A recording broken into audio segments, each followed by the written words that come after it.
you know that when you became a Christian, you were adopted into a family?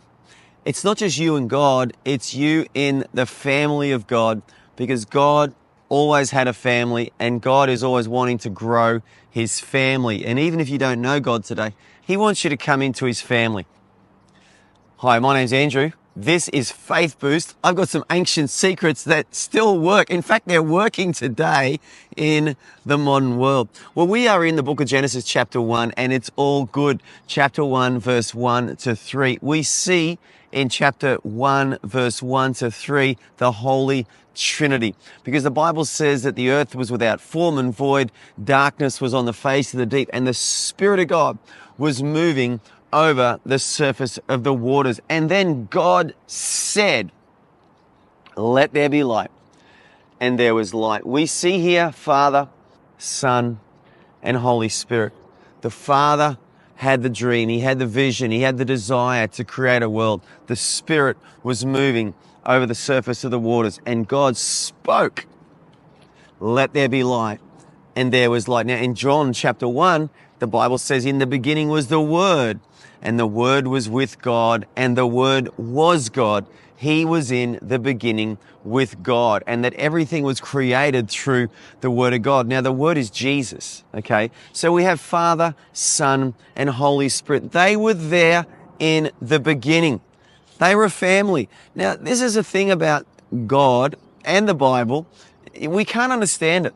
You know, people wrestle with this concept of God being Father, Son, and Holy Spirit. They don't get it. You know what? Maybe we'll never get it in our human minds, but in our hearts, we know it's true and we know it's real, that God is a family. Later on in the Bible, in Genesis, God says, "Let us make man in our image." They are a family and they love one another, and God is love. And this is the mystery of God. The Bible says that the Lord is one. This is Deuteronomy chapter 6, verse 4. The Bible says the Lord is one. Hear, O Israel, the Lord our God, the Lord is one. So God is three people or three personalities, but he is one. He is Father, Son, and the Holy Spirit. And when you become a Christian, it says in Ephesians chapter 2, verse 19, "Now, therefore, you are no longer strangers or foreigners, but fellow citizens with the saints and members of the household of God." When you became a Christian, and maybe you're not a Christian,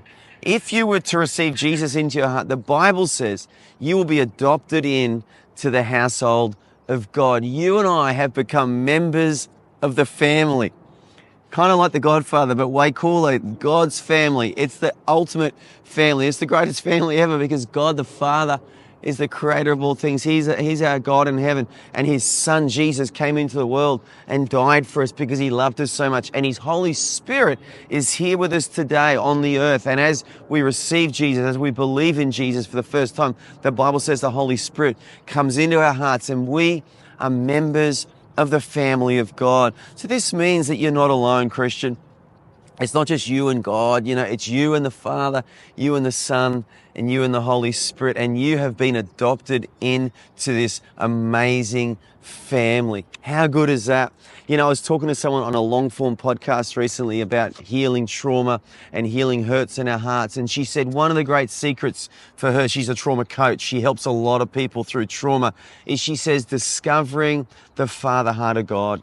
She believes it's one of the great secrets to overcoming trauma and internal issues and struggles that we all have. It's knowing the Father's heart. There is something amazing about discovering that God is your Father and that he loves you. How did Jesus teach us to pray? He said, when you pray, say, "Our Father who art in heaven."